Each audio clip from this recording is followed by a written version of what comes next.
Hello everyone. तर आज आपण शिकणार आहोत परिमेय व अपरिमेय संख्या क्लास 8. तर बघा, काय असते परिमेय व अपरिमेय संख्या म्हणजे काय असतात. ठीक आहे, तर आपण आता बघूया. तर बघा, नॅचरल नंबर्स म्हणजेच काय, नैसर्गिक संख्या. काय आहे? नैसर्गिक संख्या. ठीक आहे. नैसर्गिक संख्या. तर नैसर्गिक संख्या कुठून स्टार्ट होतात? तर 1 पासून स्टार्ट होतात. नैसर्गिक संख्या काय होतात? 1 पासून सुरू होतात व त्यापुढे काय असतात? असंख्य असतात. ठीक आहे. इकडे 5, 6, 7 ह्या असंख्य असतात. आणि सर्वात लहान नैसर्गिक संख्या म्हणजे काय असते? 1 असते. सर्वात काय लहान नैसर्गिक संख्या 1 असते आणि सर्वात मोठी आपण सांगू शकत नाही. तसंच आता होल नंबर्स. होल नंबर्स म्हणजे काय? पूर्ण संख्या. होल नंबर्स म्हणजे काय? पूर्ण संख्या म्हणजेच natural numbers along with zero. ठीक आहे. म्हणजे ह्या काय आहेत? ह्या पूर्ण संख्या आहेत.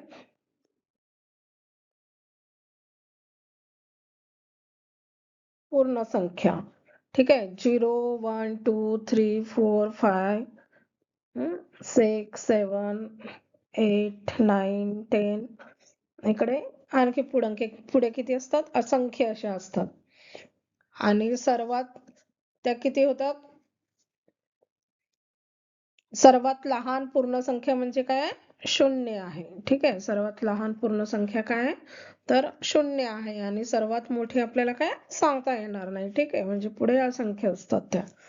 Natural numbers along with zero.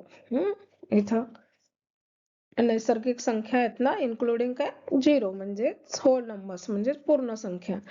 आता इंटिजर्स बघा. इंटिजर्स म्हणजे काय आहेत? तर पूर्णांक संख्या आहेत. इंटिजर्स म्हणजे काय? पूर्णांक संख्या. ठीक आहे. तर पूर्णांक संख्यामध्ये काय असते? नैसर्गिक व पूर्ण संख्या असतात. काय काय असतात त्याच्यात?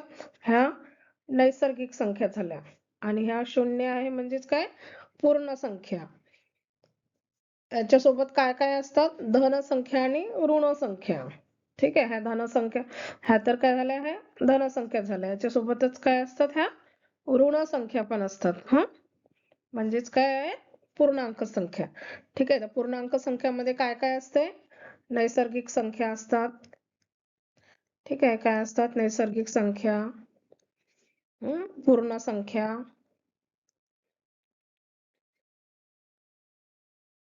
आणि काय? ऋण संख्या. ठीक आहे. यांचा काय असतो? समूह असतो यांचा. काय असतो? समूह असतो. ठीक आहे. म्हणजेच काय असतं? इंटिजर्स.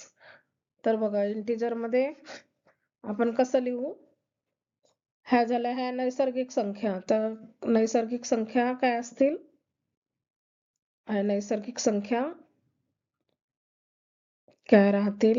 1, 2, 3. ठीक आहे. इकडे पुढे आता ह्या पूर्ण संख्या म्हणजे काय राहतील? 0 इन्क्लुडिंग.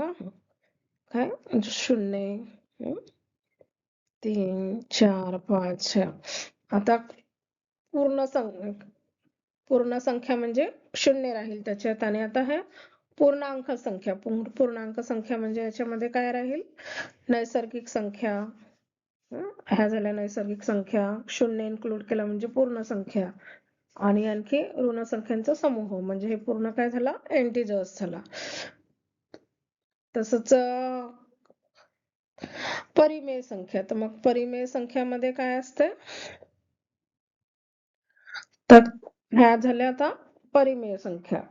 इकडे बघा, आता आपण परिमेय संख्या पण बघू. तर परिमेय संख्यामध्ये काय असेल? एम आणि एनच्या स्वरूपात, म्हणजे हे अपूर्णांकाच्या रूपात असते. पण एन काय 0 नसावं हे त्याचे कंडिशन आहे. एम ही काय आहे? पूर्णांक संख्या आहे. एम आणि एन ही काय पूर्णांक संख्या असतात, परंतु एन हा काय 0 नसावा. ठीक आहे. त्याला काय म्हणतात? परिमेय संख्या म्हणतात. तर बघा, परिमेय संख्यामध्ये काय काय असते, आपण त्याचे एक्झाम्पल घेतले. हे बघा, 0 आला म्हणजेच काय येईल? पूर्ण संख्या. पण हे नैसर्गिक संख्या झाली. ठीक आहे, हे काय झाले? अपूर्णांकाच्या रूपात लिहिली आहे इथं. ठीक आहे, म्हणजे यांच्या फॉर्म मध्ये. आणि निगेटिव्ह इंटिजर झाला.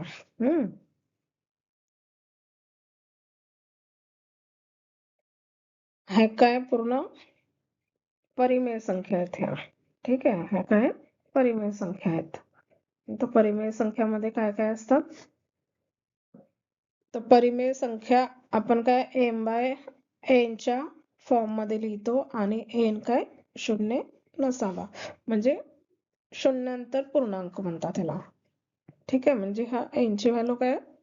शून्य नसावी. तर परिमेय संख्यांचा समूह म्हणजे काय काय आला त्याच्यामध्ये? ह्या पूर्ण संख्या आल्या. ठीक आहे, म्हणजे 0 पण एक परिमेय संख्याचा आहे. ठीक आहे, कारण आपण 0 ला असं 0/1 लिहू शकतो, म्हणजे हा m बाय n च्या फॉर्म मध्ये आला, म्हणजे ही पण परिमेय संख्या झाली. आता 3, तर 3/1 असं लिहू शकतो आपण. 8 ला 8/1 लिहू शकतो, म्हणजेच m बाय n च्या फॉर्म मध्ये. तर 67/5 हे तर ऑलरेडी आहे. आता हे काय? -25/3, म्हणजे हे पण m बाय n च्या फॉर्म मध्ये आहे. फक्त काय? n ची व्हॅल्यू 0 नसावी. ठीक आहे, तर ह्या झाल्या परिमेय संख्या.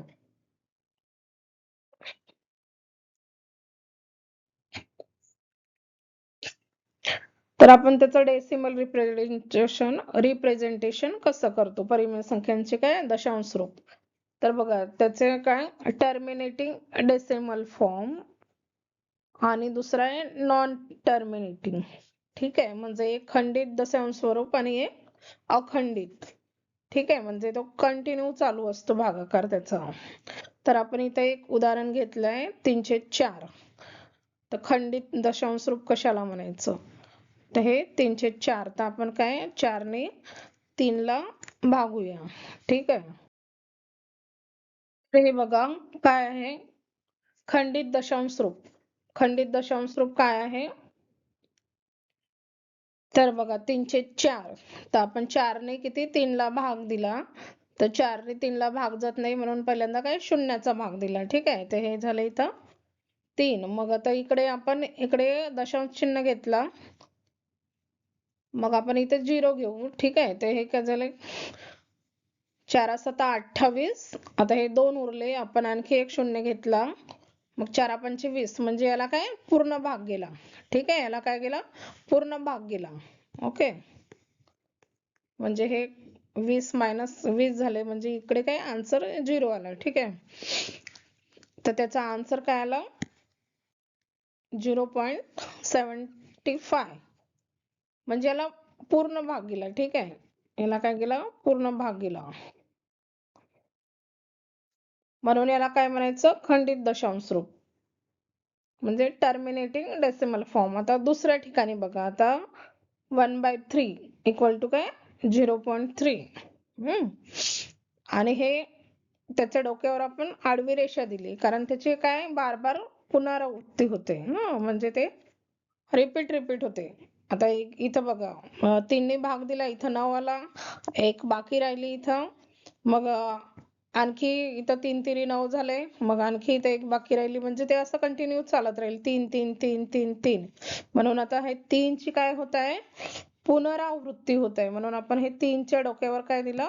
एक रेषा दिली. ठीक आहे, याला म्हणतात नॉन टर्मिनेटिंग, म्हणजे ते अखंड आवर्ती दशांश स्वरूपाची काय होणार आहे? अखंड आवर्ती होणार आहे, म्हणजे ते पुन्हा पुन्हा येणार आहे. आता पुढे बघूया आपण. जेव्हा एक्झाम्पल येतील तेव्हा तुम्हाला हे समजून जाईल व्यवस्थित. आता हे फक्त इंट्रोडक्शन पार्ट आहे. आता पुढे बघू काय? Representation of rational numbers on a number line. ठीक आहे, तर नंबर लाईन वर रॅशनल नंबर कसे दाखवायचे? तर आता ही आपण नंबर लाईन काढून घेतली आहे इथं. तर हे बघा, एक मिनिट, हे बरोबर दिसत नाही. तर मुलांना बघा, संख्या रेषेवर परिमेय संख्या कशा दाखवायच्या. ठीक आहे, आपण आता ही नंबर लाईन काढून घेतली आहे. तर इकडे मध्ये काय असते, शून्य असते. ठीक आहे, हा इथं आता हा शून्य आहे. इकडे उजव्या साईडला काय असतं, धन पूर्णांक संख्या असतात. ठीक आहे, इथं धन पूर्णांक संख्या, इकडे ऋण पूर्णांक संख्या असतात. इकडे काय, ऋण पूर्णांक संख्या म्हणजे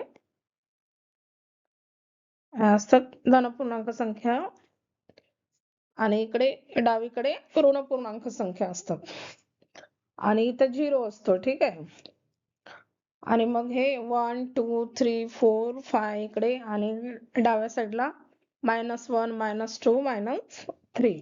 ठीक आहे, म्हणजे हे बघा असं नॉर्मली 0 हे 1 म्हणजे +1 +2 हे +3. ठीक आहे, हे +4 इकडे -1 हे -2 हे -3 हे -4 इकडे आणखी पुढे असतं. ठीक आहे, ही असते संख्या रेषा तुमची, म्हणजेच नंबर लाईन.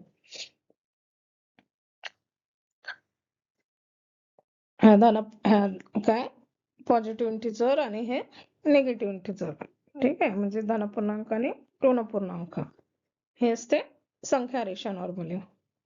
आता आपण एक एक्झाम्पल घेतलंय, म्हणजे संख्या रेषेवर परिमेय संख्या कशा दाखवायच्या असतात. तर इथं बघा, तर संख्या रेषेवर काय बिंदूंची किंमत काय, इकडे उजव्या बाजूने, इकडे ही उजवी बाजू आहे, इकडे काय होते, वाढत जाते, इकडे वाढत जाते.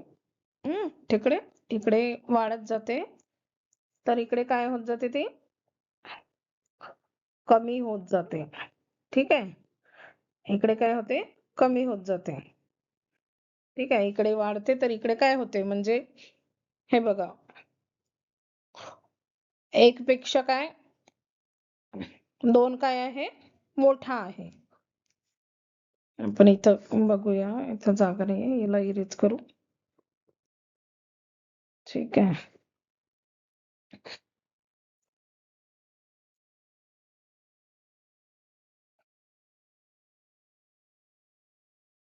तर हे बघा, उजवीकडे काय होते, ही अशी उजवीकडे ही वाढत जाते, आणि हे डावीकडे काय होते, कमी होत जाते. म्हणजे 1 पेक्षा काय 2 काय होईल, मोठा. 2 पेक्षा काय 3 मोठा.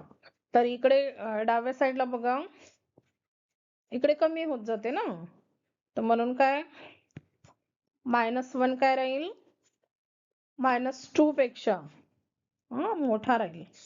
हे लक्षात घ्या, -1 काय आहे, -2 पेक्षा मोठा आहे. तर -2 काय आहे, -3 पेक्षा मोठा आहे. इकडे इकडे काय होत जाते, डावीकडे कमी होत जाते, उजवीकडे वाढत जाते. तर आपण आता एक एक्झाम्पल घेतलंय, 7/3 2 आणि -2/3 नंबर लाईन वर कसे दाखवायचे. आता हा बघा, आता हा 2 आहे, तर हा 2 तर आपण डायरेक्टच दाखवू शकतो. ठीक आहे, तर कुठं आला आता, हा 0, हा इथं 1 आहे, हा इथं 2 आहे. ठीक आहे, म्हणजे हा इथं 2 आला. हा इथं 0 झाला, हा 1 झाला, हा 2 झाला, इथं झाला -1, इथं झाला -2. तर आपल्याला 7/3 आणि -2/3, तर मायनस असल्यामुळे डाव्या साईडला येईल शून्याची, आणि +7/3 असल्यामुळे काय येईल, उजव्या साईडला. आता छेद काय आहे, 3 आहे, तर छेद 3 असल्यामुळे आपल्याला काय त्याचे 3 समान भाग करावे लागतील. तर बघा, आता हा 1 2 आणि हा 3, असे आपण किती भाग केले, 3 समान भाग केले. ठीक आहे, आता हे 3 समान भाग केले, आपल्याला किती अंश 7 बघायचंय. तर छेद 3 असल्यामुळे आपण याचे काय 3 समान भाग केले. थांबा 1 मिनिट. तर हे बघा, आपण किती 3 समान भाग केले याचे, कारण छेद 3 आहे म्हणून. हा 1 हा 1 हा 2 आणि हा 3 झाला, म्हणून हे 3 समान भाग केले. तर मग आपल्याला 7/3, तर हा झाला इथं 1, हा 2, हा 3 4 5 6 आणि हा इथे 7, म्हणून हा 7/3 झाला इथं. ठीक आहे. आता तसंच -2/3 तर मायनस असल्यामुळे काय येईल, तो डाव्या साईडला येईल. तर आपण तसंच इकडे पण 3 समान भाग केले, कारण छेद 3 आहे म्हणून. तर आपल्याला -2/3. ठीक आहे. तर आता हा 1 झाला, हा 2 झाला, हा -1, हा -2, म्हणजेच हा -2/3 इथं आला. अशा प्रकारे हे तो संख्या रेषेवर दाखवायचे. आपण जेव्हा उदाहरणं सोडवू तेव्हा हे पूर्ण क्लिअर होऊन जाईल. जेवढा छेद असला तेवढे त्याचे काय करायचे, समान भाग करायचे एककाचे. आणि मग नंतर ते काउंट करायचं आणि मग तिथं संख्या रेषेवरती दाखवायचं. तर 2 ही काय आहे, पूर्णांक संख्या आहे, म्हणून ती डायरेक्टच आपण संख्या रेषेवर दाखवली ही. ठीक आहे. हे 2 काय आहे, पूर्णांक संख्या आहे म्हणून आता 2 तर आपण इथं डायरेक्टच दाखवले. ठीक आहे. आणि 3 काय केले, त्याचे सारखे भाग केले.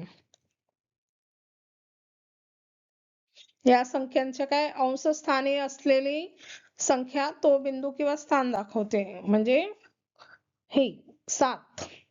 ठीक आहे. म्हणजेच हा 7/3 झाला. आणि छेदस्थानी असलेली संख्या एककाचे किती भाग करायचे, आता 3 आहे म्हणून किती भाग केले आपण याचे, 3 भाग केले.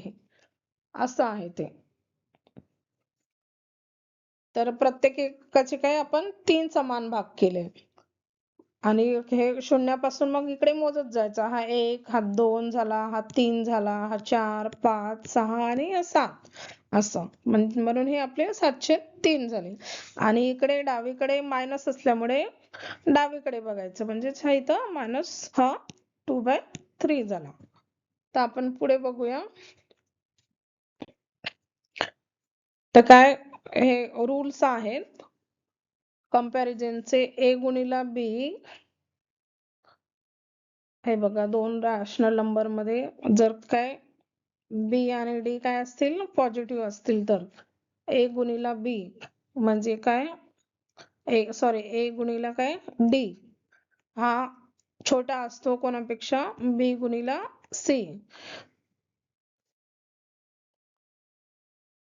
तेव्हा काय होते, A भागीला काय B लेस दॅन C/D. ठीक आहे. ते हे रूल्स आहेत. आपण जेव्हा एक्झाम्पल समजून घेऊ तेव्हा हे तुम्हाला बरोबर समजतील. तर हे अपूर्णांक छोटे मोठे कधी असतात ते. ठीक आहे. तर हे रूल्स आहेत. आपण पुढे बघूया.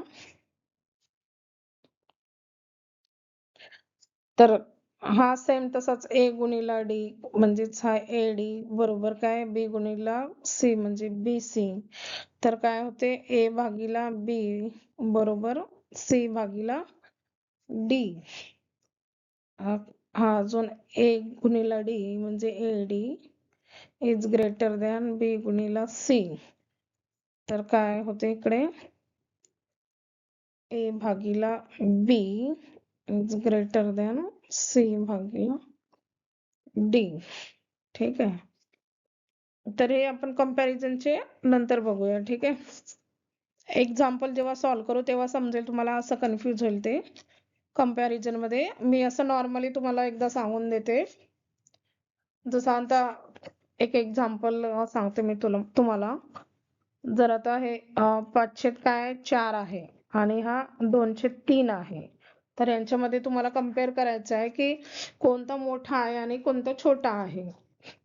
ठीक आहे. कोणता अपूर्णांक मोठा आहे आणि कोणता अपूर्णांक छोटा आहे. तर मग आपल्याला काय करायचे, यांचे काय छेद सारखे नाहीयेत, तर मग पहिल्यांदा काय करायचे, छेद सारखे करायचे. तर आता यांचे छेद सारखे करताना काय करावं लागते, तर बघा आता यांचं काय घेऊ आपण, लसावी घेऊ. ठीक आहे. किंवा कुठल्या एका संख्येने आपण त्याला गुणू किंवा भागू, म्हणजे आपण असं करू शकतो छेद समान करताना, नाही का. पण एकाच संख्येने करायचं असते. जे अंशाला केलं त्याने छेदाला करायचं. तर आपण बघू याला. 5 गुणिला हे 4 गुणिला काय, आता इथं 3 ने गुणलं, इथं आपण 3 ने. ठीक आहे. तर हे किती झाले? 5 तिरी हे 15 झाले आणि हे 4 तिरी 12 झाले. म्हणजे 5/4 बरोबर काय? हा 15/12 झाले. आता हा 2/3 वाला बघू. तर याला आपण याच्या छेदाने गुणलो म्हणजे 4 ने. ठीक आहे. तर याला पण 4 नेच गुणावं लागेल. ठीक आहे. तर हे किती झाले? 4 दुने 8, 4 तिरी हे 12. तर हे बघा 5/4 5/4 म्हणजे किती झाले? 15/12 आणि हे 2 छेद काय आहे? तर हे बघा हे काय झालं? 5/4 म्हणजे काय झालं हे? 15/12 आणि 2/3 म्हणजे काय झालं हे? 8/12. ठीक आहे. तर दोघांचे काय झाले? छेद सारखे झाले. 15/12 आणि 8/12. तर आता याच्यामधून कुठला मोठा राहील? बघा 15/12 आणि हे 8/12. ह्याच्यामधून कुठला अपूर्णांक मोठा आहे? म्हणजे कुठली परिमेय संख्या मोठी आहे? तर ज्याचा अंश मोठा आहे. तर अंश कोणाचा मोठा आहे? 15/12चा. म्हणजे ही संख्या काय झाली? मोठी झाली. ठीक आहे. ते आधी काय केलं आपण? त्याचे छेद समान केले. छेद समान केल्यानंतर मग आपण त्याचं कंपॅरिझन केलं. तर ज्याचा अंश मोठा ती संख्या काय झाली? मोठी झाली. म्हणजेच काय झालं? 15/12 काय झाली? मोठी संख्या झाली. तर 15/12 म्हणजे काय आहे? 5/4 आहे. म्हणजेच 5/4 काय झाली? 5/4 काय झाली? ही मोठी झाली. कशापेक्षा? 2/3 पेक्षा. ते आपण जेव्हा परस्पर एक्झाम्पल घेऊ तेव्हा हे आपल्याला चांगल्याने क्लिअर होईल. अजून काय? जर या उलट हे बघा दुसरं, जर आता इथं मायनस असतं, ठीक आहे, तर आपण इथं बघूया एक आणखी एक्झाम्पल. जर इथं काय राहिलं असतं? इथं आता हे -7/9, ठीक आहे, आणि जर हे 4/5 दिले आहे, तर ऑब्व्हियसली जे डाव्या साईडच्या संख्या असतात त्या काय असतात? उजव्या साईड पेक्षा छोट्या असतात. तर उजव्या साईडला काय? 4/5 म्हणजे पॉझिटिव्ह आहे. म्हणजेच काय? 7/9 काय आहे? हे लहान आहे 4/5 पेक्षा. ठीक आहे. हे निगेटिव्ह झालं. निगेटिव्ह साठी ओके आहे. पॉझिटिव्ह साठी, पॉझिटिव्ह साठी काय बघायचं? अंश मोठा आहे हे बघायचं. आणि निगेटिव्ह साठी जी निगेटिव्ह संख्या असेल ती ऑलरेडी लहान असते. तसंच आता ठीक आहे. आता आपण पुढे बघू. पुढची स्लाइड काय? Irrational number. तर इरॅशनल नंबर म्हणजेच काय? अपरिमेय संख्या. तर अपरिमेय संख्या म्हणजे काय होतं? तर अपरिमेय संख्या म्हणजे काय होतं? तर बघू. ज्या संख्येमध्ये काय होत नाही? भागाकार पूर्ण होत नाही आणि कोणत्याही अंकाची पुनरावृत्ती होत नाही. ठीक आहे. आता हा काय आहे? हा √2 आहे. ठीक आहे. √2. तर हे √2चं तर त्याचा आन्सर किती आलाय? इथं 1.414213 इथं कुठल्याही एखादं संख्या अशी बार बार येते का? नाही. हे कंटिन्यू आता चाललंय पुढे. आता आणखी पुढे किती येते तर माहित नाही. ठीक आहे. तर हे √2 चा आन्सर आहे 1.414213 आणखी इथं पुढे काहीतरी असेल. म्हणजे त्याचं रिपिटेशन होत आहे का? नाही. म्हणजे त्याची पुनरावृत्ती होत नाही. ठीक आहे. याची काय होत नाही? पुनरावृत्ती होत नाही. म्हणून ते काय झालं? अपरिमेय संख्या, इरॅशनल नंबर. ठीक आहे. आपण पुढे चांगलं डीप मध्ये शिकूया आणखी. तर तुम्हाला हा व्हिडिओ कसा वाटला तर नक्की कळवा. काही प्रॉब्लेम असतील तर कमेंट मध्ये सांगा. आणि आवडला असेल तर लाईक करा, शेअर करा, सबस्क्राईब करा. थँक्यू.